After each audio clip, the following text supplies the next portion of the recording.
حضرت عمر رضی اللہ تعالی عنہ کا اسلام قبول کرنا۔ ایک دن حضرت عمر صبح کے وقت محمد صلی اللہ تعالی علیہ وسلم کے قتل کرنے کے ارادے سے نکل پڑے۔ انہوں نے پہلے ہی معلوم کر لیا تھا کہ اللہ کے رسول کچھ ساتھیوں کے ساتھ ارقم کے مکان میں ٹھہرے ہوئے ہیں۔ ساتھیوں کی سنکھیا لگ بھگ 45 ہے۔ حضرت عمر نڈر و بہادر تو تھے ہی، اپنے ساتھیوں کی کچھ پرواہ نہ کر ننگی تلوار ہاتھ میں لیے چل پڑے۔ انہیں راستے میں نعیم بن عبداللہ مل گئے۔ انہوں نے پوچھا، کہاں جا رہے ہو عمر؟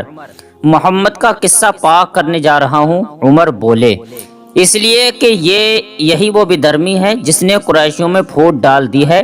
ہمارا دھرم خطرے میں پڑ گیا ہے، وہ ہمارے دیوتاؤں کو برا بھلا کہتا ہے، میں آج اسے قتل کر کے ہی چین لوں گا۔ حضرت نعیم نے کہا کہ خدا کی قسم عمر، تم اپنے آپ کو دھوکہ دے رہے ہو۔ کیا تم یہ سمجھتے ہو کہ اگر تم نے محمد صلی اللہ علیہ وسلم کو قتل کر دیا تو عبد مناف کے ونش والے تمہیں اکڑتا پھرنے کے لیے زمین پر چھوڑ دیں گے؟ ایسا کبھی نہیں ہوگا، اور ہاں، پہلے جا کر اپنے گھر والوں کی خبر لو، پھر ان سے نپٹنا۔ عمر نے پوچھا، میرے گھر والے کون؟ نعیم نے جواب دیا، تمہارے بہنوئی اور چچیرے بھائی سعید بن زید اور تمہاری بہن فاطمہ بنت خطاب، وہ سب مسلمان ہو چکے ہیں اور محمد کے دھرم کا پالن کرتے ہیں، جاؤ پہلے انہیں سمجھاؤ۔ ایسا سنتے ہی عمر کا غصہ بھڑک اٹھا۔ وہ فوراً اپنی بہن کے گھر پہنچے۔ اس سمے خباب بن ارت ہاتھ میں پوتر قرآن لیے سعید اور فاطمہ حضرت عمر کی بہن کو سورہ طٰہٰ پڑھا رہے تھے۔ عمر جیسے ہی دروازے پر پہنچے تو آہٹ پاتے حضرت خباب ڈر کر گھر کے کونے میں چھپ گئے اور قرآن کے حصوں کو حضرت فاطمہ نے چھپا لیا۔ حضرت عمر نے خباب کی آواز سن لی تھی، گھر میں گھستے ہی کہنے لگے، یہ کیا ہو رہا تھا؟ کچھ بھی تو نہیں، فاطمہ بولی۔ نہیں، خدا کی قسم، عمر چنگھاڑے، مجھے معلوم ہو چکا ہے کہ تم دونوں نے محمد کا دھرم اپنا لیا ہے۔ اتنا کہہ کر وہ اپنے بہنوئی حضرت سعید پر جھپٹ پڑے اور ان کو مارنے لگے۔ بہن فاطمہ جب اپنے پتی کو بچانے دوڑی تو عمر نے بہن کو بھی اتنا مارا کہ اس کے جسم سے خون بہنے لگا۔ پر دھنیہ ہیں وہ دونوں کہ اتنی مار پڑنے پر بھی انہوں نے اپنے دھرم کو چھپایا نہیں، صاف صاف کہہ دیا، ہاں عمر، ہم مسلمان ہو گئے ہیں اور اللہ اور اس کے رسول پر ایمان لے آئے ہیں، کر لو جو تمہارا جی چاہے۔ عمر جیسا بہادر انسان ان کی ہمت پر چکت رہ گیا اور ایک بار پھر سوچنے لگا، آخر محمد صلی اللہ علیہ وسلم اپنے انویائیوں میں کیا جادو بھر دیتے ہیں اور اسلام میں وہ کیا آکرشن ہے کہ سہج کے لوگ اس اور کھینچے چلے جاتے ہیں۔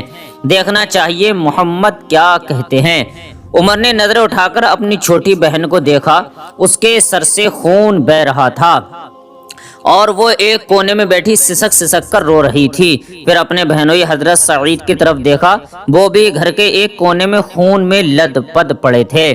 بہن کی یہ حالت دیکھ حضرت عمر کو بھی ترس آنے لگا اور انہیں اپنے کیے پر افسوس ہونے لگا کہ میری ایک ہی تو چھوٹی بہن ہے، نہ باپ ہے اور نہ ماں، دنیا میں میرا ایک ہی خون ہے، میری بہن، اور میں نے اسے اتنا مارا۔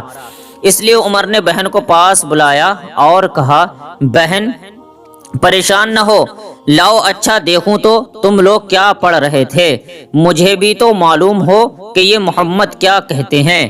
بہن بولی، ہمیں تو تم سے ڈر لگتا ہے۔ ڈرو نہیں بہن، میں تمہارا بھائی ہوں۔ اور پھر حضرت عمر نے دیوتاؤں کی قسم کھائی کہ قرآن دیکھ کر واپس کر دوں گا۔ حضرت فاطمہ نے قرآن دے دیا، پڑھا تو مون رہ گئے۔ کتنی اچے اور دیوی واڑی ہے۔ عمر سوچنے لگے کہ محمد سچے ہیں، آج تک انہوں نے اپنے لیے بھی ایک شبد جھوٹ نہیں کہا، تو وہ جھوٹ ہی اس دیوی واڑی کا سمبند جنگ کے جالن پار لہر سے کیسے جوڑ دیں گے؟ محمد سچے ہیں، وہ کبھی جھوٹ نہیں بول سکتے۔ یہ کتاب قرآن بھی سچی اور اس کی باتیں بھی سچی ہیں۔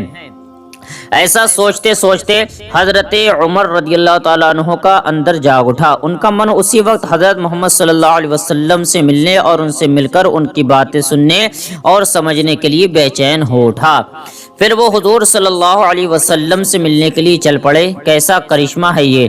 کہاں عمر چلے تھے محمد صلی اللہ علیہ وسلم کا قتل کرنے، اور کہاں اب محمد صلی اللہ علیہ وسلم کی شرن میں جانے کو تیار ہو گئے۔ تلوار ہاتھ میں تھی۔ ارقم کے دوار پر پہنچ کر دروازہ کھٹکھٹایا۔ آواز سن کر ایک صاحب اٹھے اور کباڑ سے جھانک کر دیکھا۔ حضرت عمر ہاتھ میں تلوار لیے کھڑے ہیں۔ حضرت عمر رضی اللہ تعالی عنہ جیسے ویکتی کو اس حالت میں دیکھ کر ان کا گھبرانا سوابھاوک تھا۔ حضور صلی اللہ علیہ وسلم کے پاس لوٹ آئے اور آپ کو پوری بات بتا دی۔ لوگ سمجھے کہ کچھ نہ کچھ انہونی ہونے والی ہے۔ کسی کو کیا پتا تھا کہ حضرت عمر رضی اللہ تعالی عنہ کے انتر میں کس پرکار کی بھاونائیں ہلورے لے رہی ہیں۔ کون جانتا تھا اسلام کا یہ کٹر برودھی اسلام کی گود میں گرنے کے لیے بے چین ہے؟ کون سمجھ سکتا تھا کہ کھلی ہوئی یہ تلوار محمد صلی اللہ علیہ وسلم اور آپ کے انوائیوں پر اب نہیں اٹھے گی؟ حضرت حمزہ نے جب دیکھا صحابہ اکرام حضرت عمر کے ہاتھ میں تلوار دیکھ کر ڈر رہے ہیں اور کوئی دروازہ نہیں کھول رہا ہے، تو حضرت حمزہ نے اپنی تلوار نکالتے ہوئے کہا، دروازہ کھول دو، اگر سکون سے اندر آتا ہے تو ٹھیک ہے، ورنہ اسی کی تلوار سے اسی کی گردن اڑا دیں گے۔ حضرت حمزہ بہت بڑے بہادر لوگوں میں سے تھے، جنگ میں کوئی ان سے جیت نہیں پاتا تھا۔